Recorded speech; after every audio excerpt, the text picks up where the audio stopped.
Firefighters going into homes, seeing Black people, seeing Black children, and leaving the Black children to die. That is the confession of a firefighter. Now I'm going to give you the highlight, and then we'll get into the meat of the story. Here it is. So for context, I drive trucks, and I stop at this Denny's to grab a coffee. As I'm walking to the bathroom, it's this old guy sitting to the left with about 12 people that's celebrating his 89th birthday. Sat down, ordered some food, so now I'm sitting like across from the guy that's celebrating his birthday. And everybody that basically came to celebrate with him had left, so now it's just him and his wife. So as I get up to go wash my hands, I see him and I give him a smile. I'm like, happy birthday, young man, 89. That's a lot of memory to have. And he said, well, thank you, young man. And he smiled and he kind of just stared at me. And so I come back and his wife is gone. She's talking to some other lady that goes to the same church they do. And he sees me, he says, come here, come here, come here. And I said, yes. And he said, there are way too many things that I wish I could forget.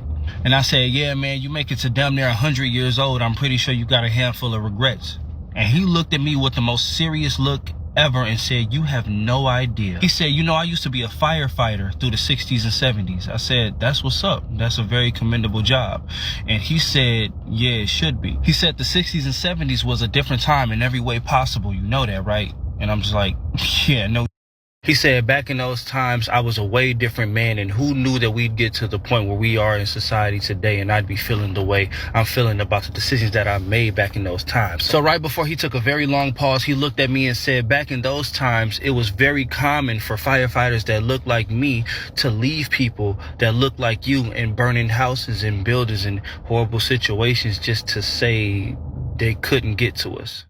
With millions watching, and many people benefiting from this program called Indisputable, we just need 1% of the viewers to become a paid member so we can continue to bring this content to you. Now back to the show. And that's not even the most chilling part of the confession. Here it is.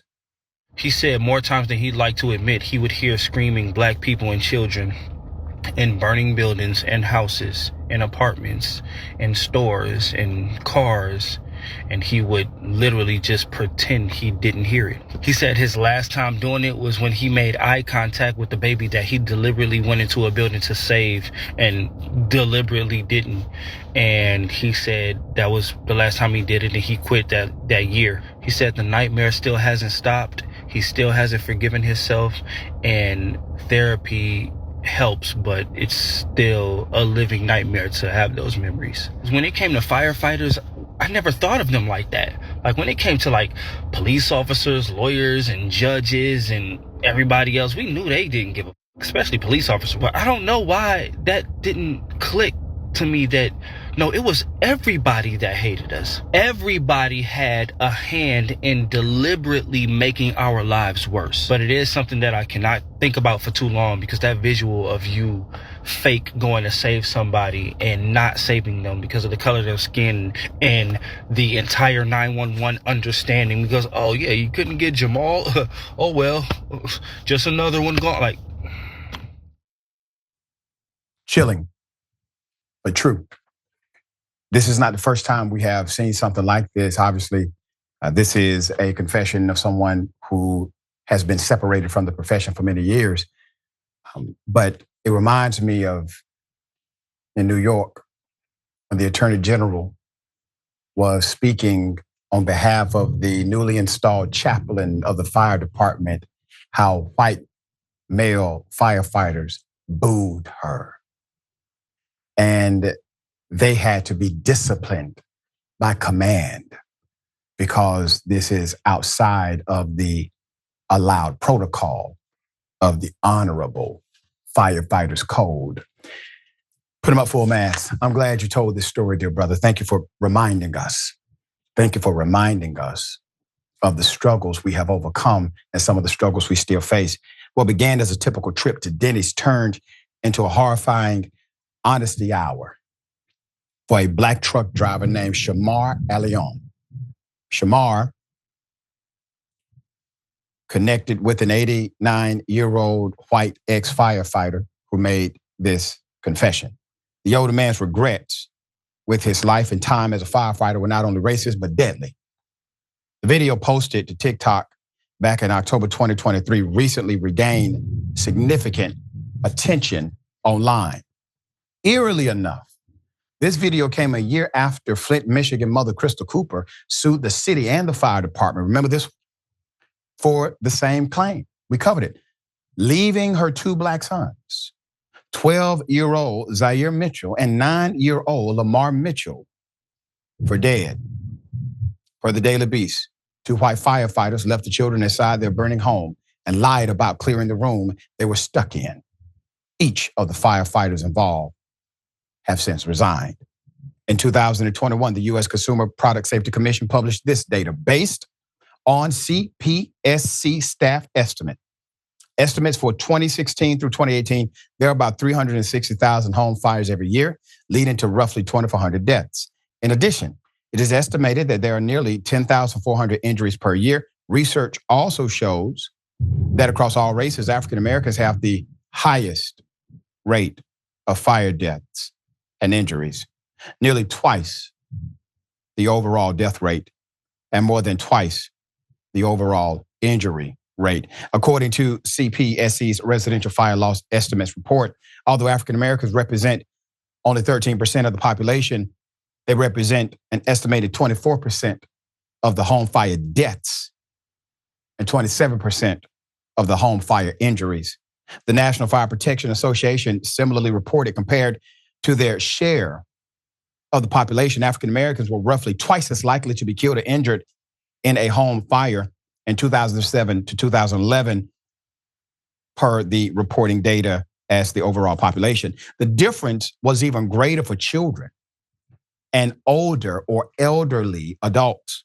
The home fire death rate for African American children under 5, 14.6 deaths per million population, was 4 times the rate of 3.5 for white children of the same age.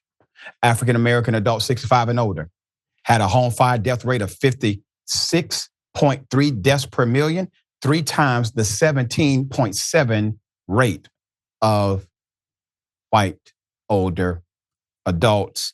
Note these states were used to encourage preventative safety initiatives that departments could implement for their communities. 2021. From a broader structural perspective, another way public officials can target the disparity in fire-related deaths highlighted by the commission's report is by diversifying local fire departments. Based on 2019 workforce statistics from Data USA, more than 95% of firefighters were white male, and just under 80% were white and non-Hispanic. Do you understand what that article is saying? It's saying if you want to save more lives, you gotta stop having a primarily white male-dominated firefighting force, because for some reason, they end up saving the white babies and leaving the black ones. All right, Ricky, thoughts here? I'm not surprised at all. And what they need to do is do a full investigation of all of these fire departments where whatever a lot of those stats come from, and they need to start doing some investigation on the paramedics as well. Yeah, you know right. what I'm saying? I cannot tell you the comfort that I had being in the back of an ambulance as a gunshot victim, to have a black fireman holding my hand, and I'll never forget it. It just gave me comfort.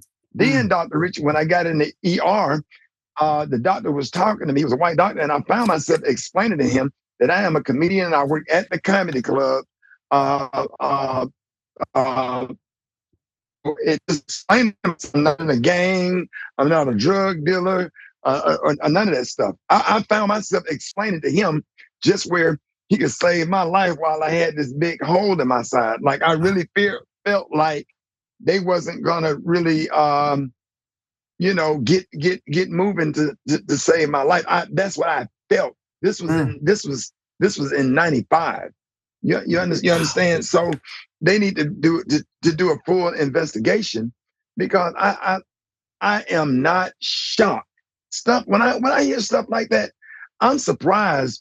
I would have been surprised if you would have read me some stats that was kind to our race, and how many lives that they really saved. Like, oh wow, you know what I'm saying? But that's not shocking to me. Yeah. I'm always shocked when people do what's right, but they really need to do an investigation on all the fire departments and make sure that all fire departments are diversified, and make sure that if anybody don't do their job, that they're held accountable, just like they hold other people accountable when they don't do what they're supposed to do in a life and death situation. That's right. That's well said. And I will remind people that this is where diversity, equity, and inclusion save lives. Morehouse School of Medicine, I never forget, I was lecturing there a few years back, and this is when the report came out that showed, basically, I'm paraphrasing, but you can find the data, it was re-quoted on Dr. Oz show and a few others. But basically, if you're a Black person, and you have a white doctor, your mortality rate is quite different. You die faster. If you are a Black person with a Black doctor, however, you live longer. That is what the data showed. You cannot argue the data. These are facts. This is not an opinion or trajectory. This is what has happened, and they analyzed it.